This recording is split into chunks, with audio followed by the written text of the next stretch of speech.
Hi, and welcome back to the Spirit Lounge, everyone. I hope you guys are doing really well and you can actually hear me. This is going live, so I'm not sure anyone's jumping on the live session, but it will go onto Facebook, YouTube, and BitChute as normal. So, it started the much promised and well talked about sessions on the Nag Hammadi Scriptures. Now, I'm going to pop up a presentation in a second. I'm not just going to speak to you and have you suffer my face for 15-20 minutes. But I'm going to go through the Nag Hammadi texts, which are considerable. I mean, if you look at the size of these. This presentation is touching the tip of the iceberg, but it's going to take many sessions, so they'll be scattered around the future. But remember, they can be interpreted in any way that you wish. So don't take my interpretation as gospel. Do it for yourself. Read these texts yourself, absorb them, ingest them, discern them, feel their energy and how it settles with you. Remember, everything that you read, now, past, present, future, the interpretations of those things will change as you change, as your expansion and your journey moves forward through your infinite life of consciousness in this universe, through many life forms and avatars that you may occupy. So don't be fixated on any particular interpretation that you have or I may have. Mind change also. But I'm going to give you an interpretation of some of the extracts from a portion of the early chapter of this book. And I hope you enjoy it. I hope you get something out of it, and also it maybe inspire you to pick up the text yourself and start reading them. So I'm going to pop up a presentation now, and I'm going to walk you through that. So bear with me a moment while I pop up the presentation.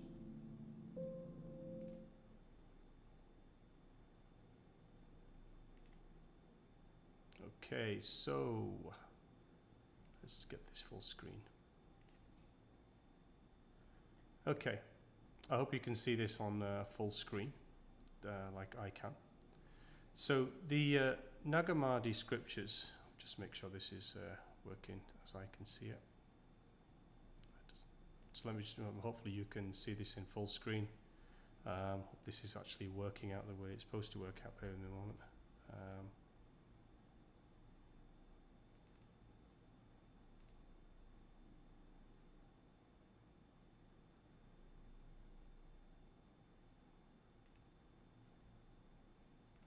Okay. Well, I tried to put it in presentation mode. You should actually be able to see it in presentation mode, I hope. But I'm going to just extend it a little bit here. So I've never done a presentation here before. So let's just go through this way, and hopefully at the end I'll put it in presentation mode and see if it works on the recording. So what are the Nag Hammadi Scriptures? I'm going to go through this, and the first chapter is the secret book of James, which this recording, this live session is about. Let's go to the next one. So what is it? The Spirit, it's the Nag Hammadi texts themselves. Well, they're actually mostly Christian, early Christian texts written in Greek originally and then translated to Coptic text. And within them are some Gnostic belief systems as well. Gnostic belief systems are more esoteric, more metaphysical. Gnosticism is about the uncovering of hidden truth or knowledge. That's what to be of gnosis is, to uncover, to uncover knowledge, truth, to bring out. But most of the book actually is about early Christian texts and beliefs about Jesus' teachings, particularly. The set of codices abound in books. They were found in the base of a cliff called Jabal al-Tarif cliffs in Nag Hammadi in Egypt, around circa 200 AD after death. The codices, there's 52 written work or tractates, which are extracts, again, as they were originally translated in Greek and translated into Coptic. So I like to go through the book of James But before you get into the book of James, there is a prayer of the Apostle Paul. And in that prayer, it states this. There's this statement within the prayer. It's, redeem my enlightened soul and my spirit, and disclose to my mind the firstborn of the fullness of grace, and what has not arisen in the human heart. Now, this channel has a single purpose. It has a single purpose, and that is to return everyone to the point of your eternal origin, which is grace itself. The divine, the Godhead, call it what you will. We all have many names and references to what we call God. This statement is, in my interpretation here, and the ultimate reason for life is to move ourselves towards grace. To uncover it whilst in physical form, which is what is commonly known as the drop into ignorance. The drop into ignorance is actually into physical form, into the realm of the material, into the realm of the mind, the ego, our narcissisms, our intellectualisms, the physical impositions that we surround ourselves with within this body itself. And what this is trying to tell us is that what is the firstborn? It says, to my mind, the firstborn of fullness of grace. Well, what that means is the firstborn means our spirit. Our firstborn of ourselves and of each of us, and Jesus' teachings itself were telling us to reignite our inner spirit, to reconnect with our Christ consciousness, or his teachings, his words, which were about reconnecting with grace through ourselves. And now the firstborn is not in its not to be taken literally, i.e., thinking of Jesus as the only Son of God, but it's to look at ourselves as having the firstborn within us, which is what what the teachings were trying to point us to, which is our internal inner spirit, our divine connectedness. And that fullness of grace is the unraveling or the unbounding of our spirit from within. It's allowing it to externalize itself in every action, word, thought, and intention in our lives. In other words, allowing the spirit to become the governor of our material existence, and therefore moving us towards the grace which we seek through our faiths, through our rituals, through our traditions, through our belief systems, to things we know, things we uncover, our intuition, our internal selves. So what this is trying to tell us is to redeem my eternal enlightened soul and my spirit, and disclose to my mind the firstborn of fullness of grace. That is, in other words, we haven't allowed the spirit to arise within us. We haven't allowed it to be partnering with our heart and using the mind as its processor, as a subordinate within that Trinity. This is what this statement means to me.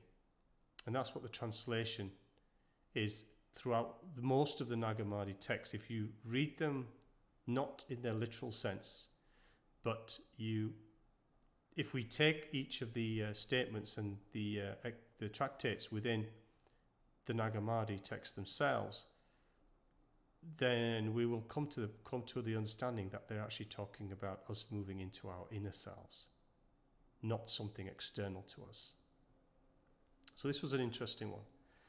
The next one I wanted to move you to was the definition of filled and fullness.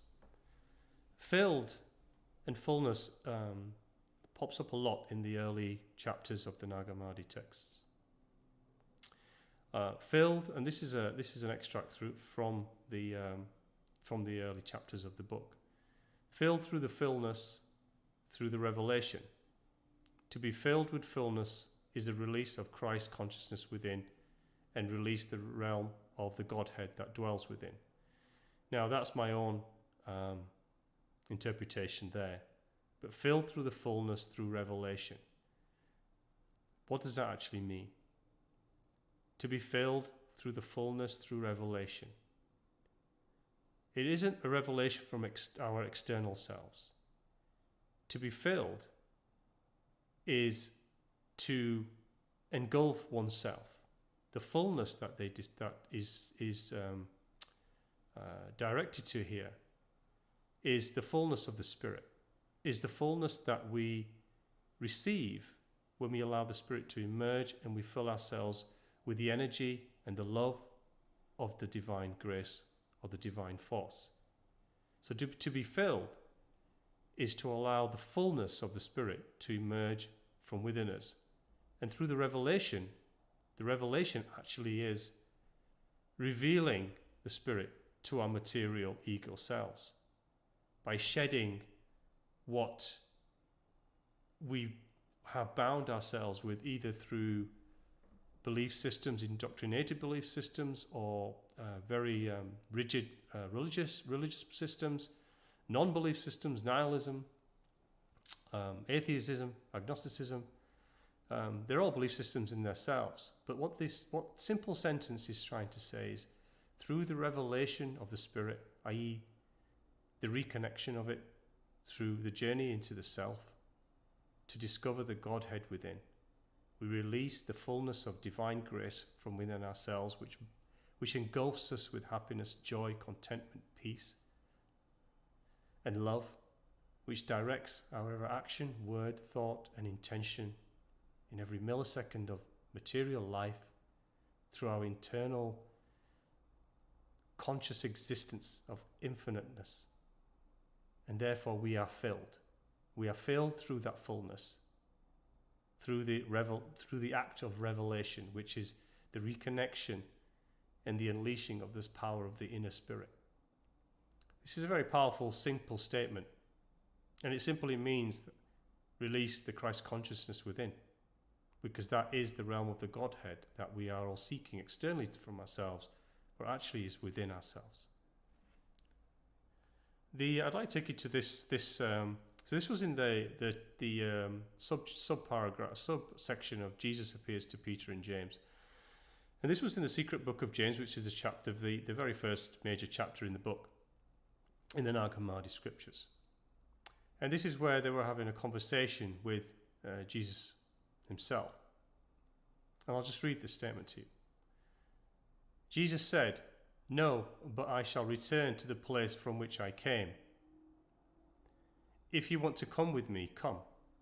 They all answered and said, "If you order us, we will come." He said, "I tell you the truth, no one will ever enter heaven's kingdom because I ordered it, but rather because you yourselves are filled.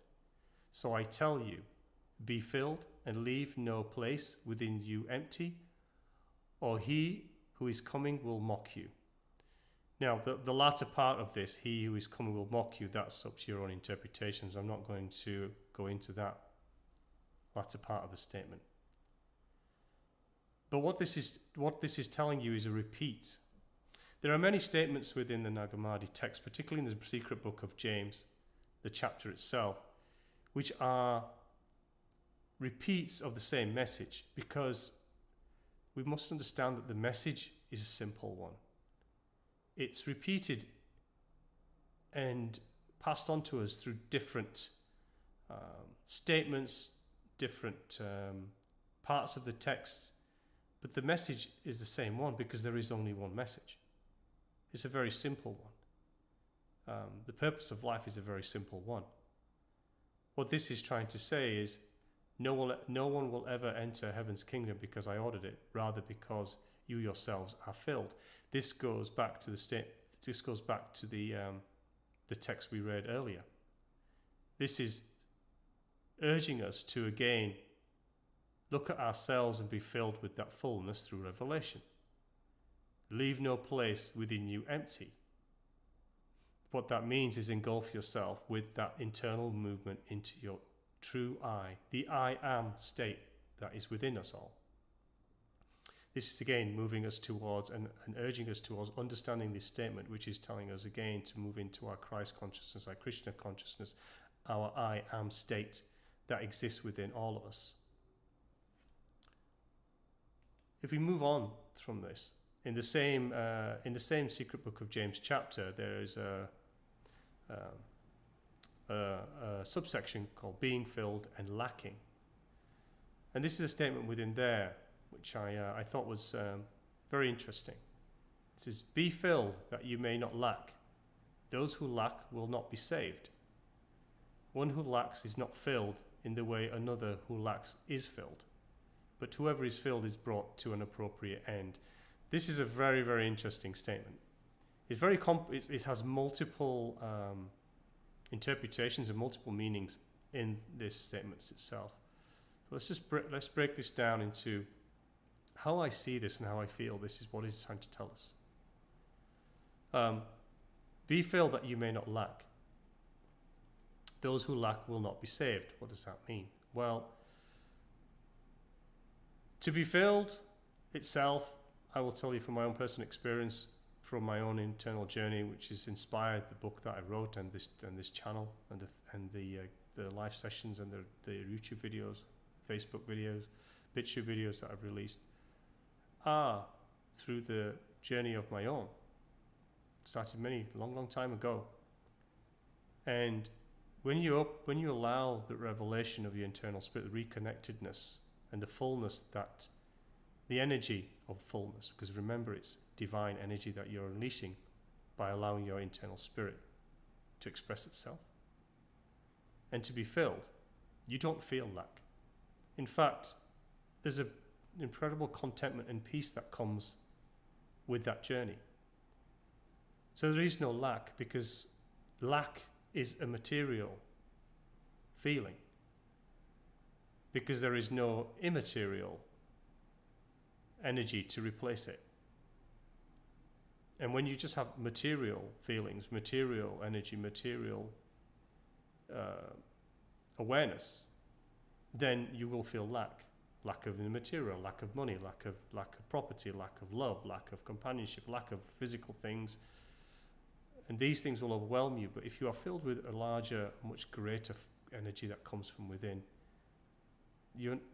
the sense of lack disappears, because the prosperity and the abundance of the material realm starts to become easy as you walk on the path that journey into the self brings you to. Those who lack will not be saved. This to me is simply saying and suggesting to us that our journey into fullness is a continual one, an eternal one. And that it's many lifetimes, many incarnational avatars that we will occupy to be saved. I don't necessarily like the word saved, but remember these are very, very old texts, and the language is very religious in nature and appropriate for the time. But this, in other words, means we will have a time where in one lifetime we will move to a state where material life is no longer an intention or a purpose or an aspect of experience that we need to enter into to reveal that fullness through revelation of our internal spirit. So to be saved merely means igniting the divine grace to us and achieving what we call enlightenment. That is where I believe what the word saved means. It's ourselves achieving that enlightenment through the release of knowing, which is the internal book. The internal book is divine universal knowledge that's held and is part of our complete whole, or the I, the spirit within.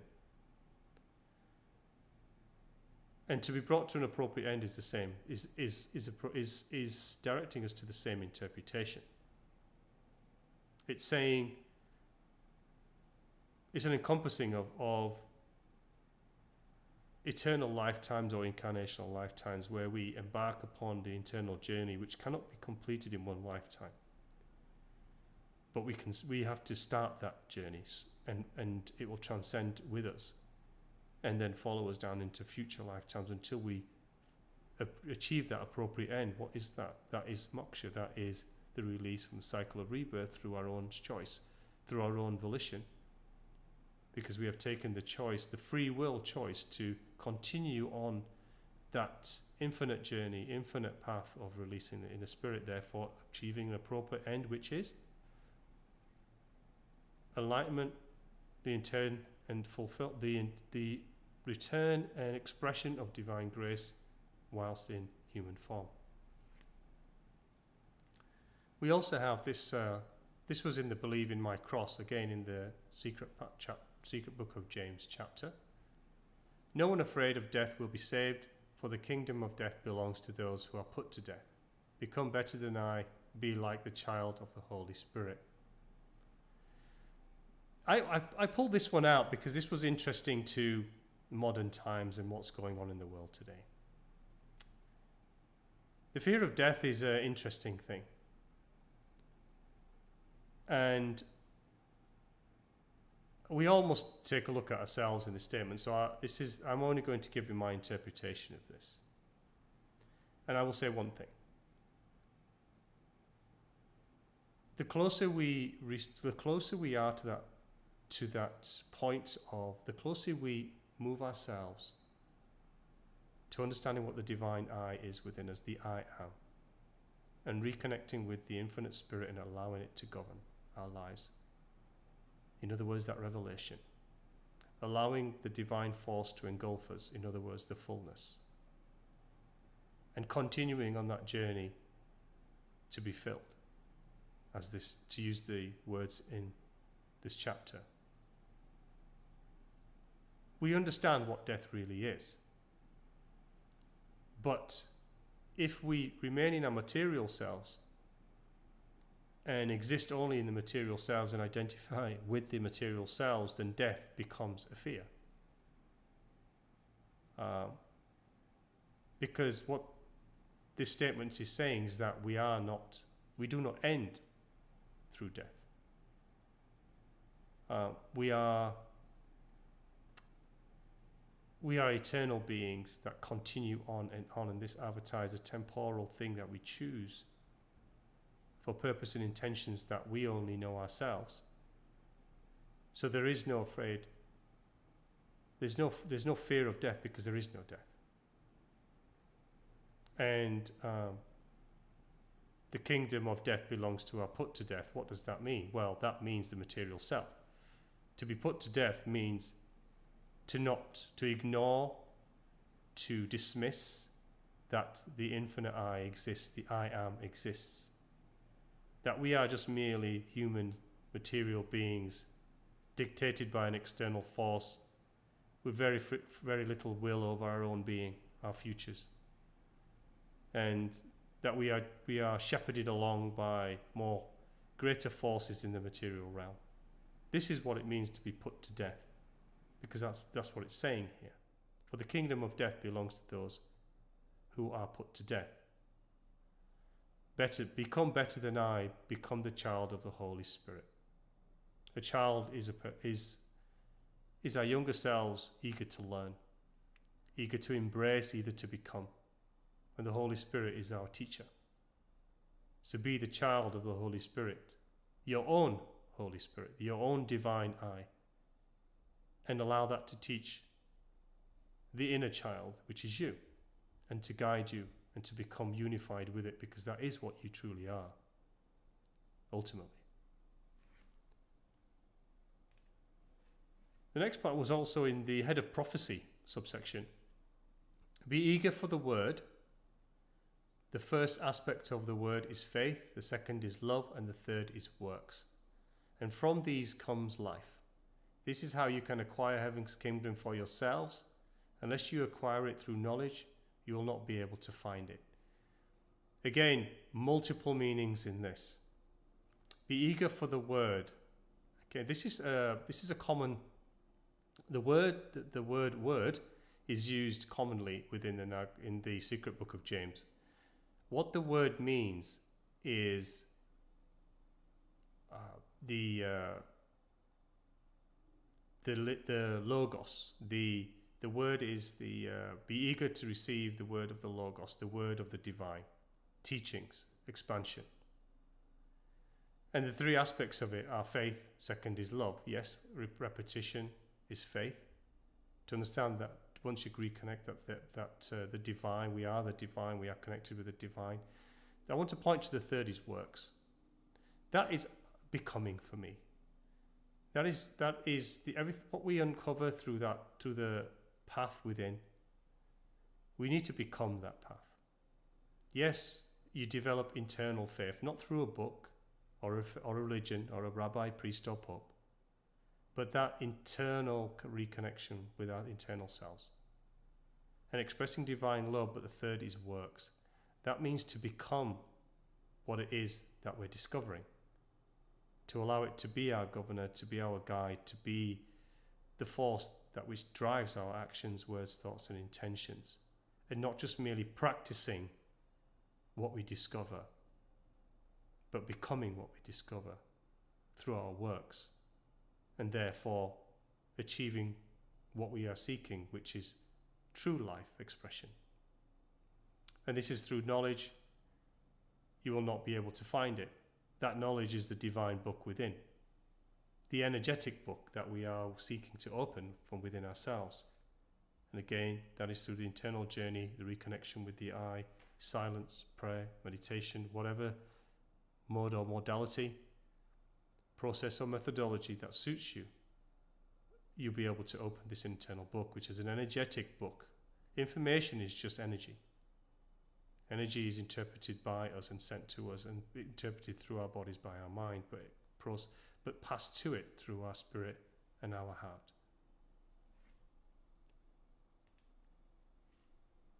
And the penultimate slide in this presentation today is again the head of prophecy, the secret book of James. Sorry for the typos in here, I'll have to check those next time. Blessed will they be who have known me. Again, I warn you, you who exist, be like those who do not exist, that you may dwell with those who do not exist. Again, a very interesting two statements here. Blessed will they be who have known me. This is fairly obvious now at this point through the preceding slides that we've been running through. I'm trying to make this quick so don't make it too long, but who have known me is your infinite I. To know me is the divine. To know the divine is to reconnect with your infinite I, and therefore to release the divine grace of force of energy from within you, to have that fullness and to be filled. Again, I warn you, you who exist, be like those who do not exist, that you may dwell with those who do not exist. This means become that which we cannot see. We are aware that we are connected to an infinite realm, a divine realm, which everything is within. It's the all is the divine realm. Everything that's material or the universal theatre that we discuss in many videos is within the all. The all is those who do not exist, or that which does not exist. That which we see as existing is what we interact with and perceive within these bodies, but we are also, as part of an internal journey, understanding and recognizing that there is the real reality, the infinite reality is that which we do not see or that does not exist. This is asking us, again, to express the divine grace within us, because that is the force and energy of that which does not exist, so that we can be with that which does not exist whilst in material form, i.e. these human bodies, because we are always that which does not exist, whether in material forms or out of these avatars that we occupy and that I speak to you through today.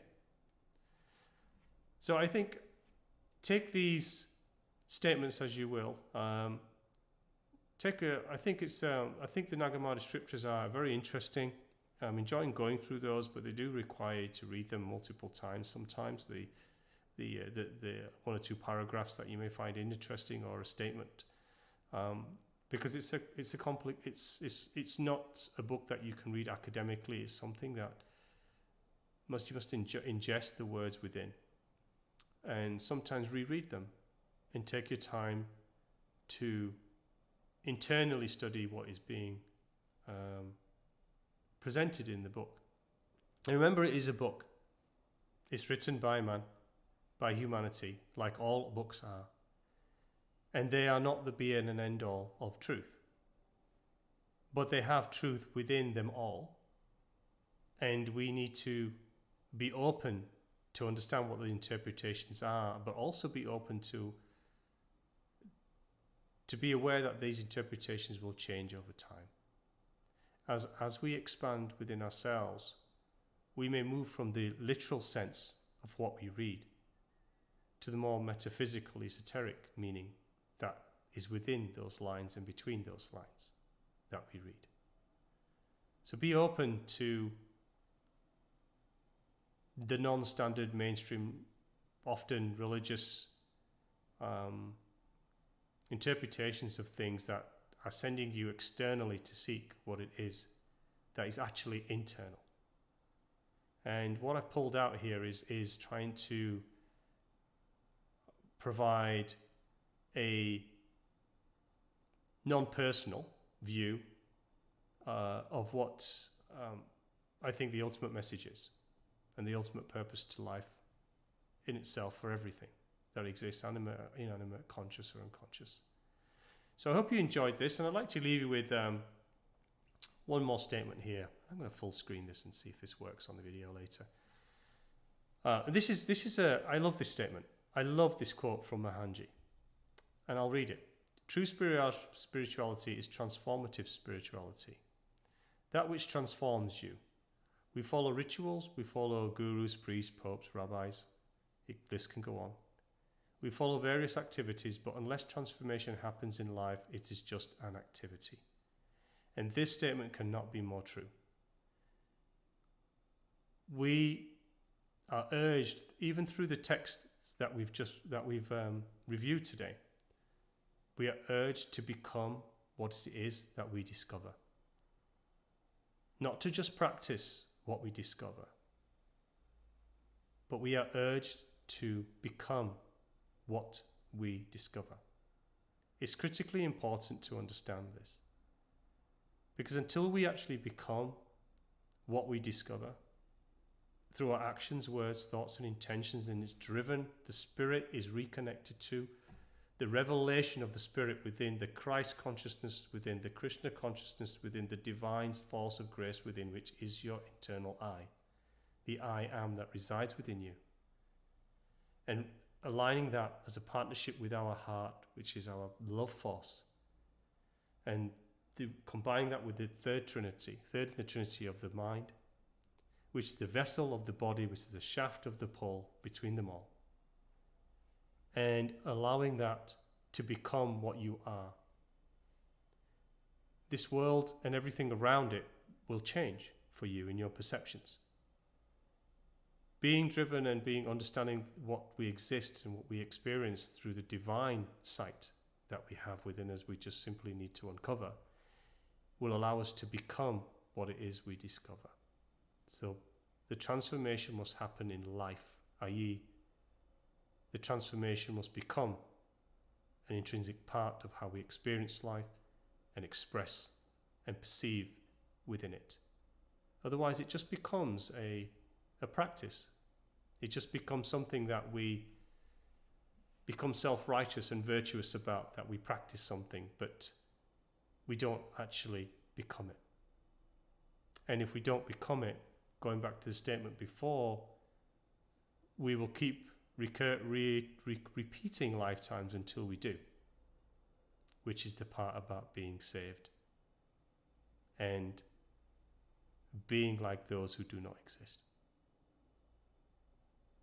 So thank you so much for this. I truly appreciate you guys joining me today, and I hope you enjoyed the presentation.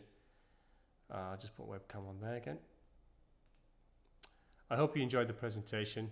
Sorry for the scattering on that, but I hope it went full screen, because in the future that'll look pretty good. But thanks for listening. I hope you enjoyed it. I'm sorry it's a little bit long, but it's hard to get through these quickly because they have really meaningful content to them. And take care of yourselves, and speak to you soon, and God bless. Thank you.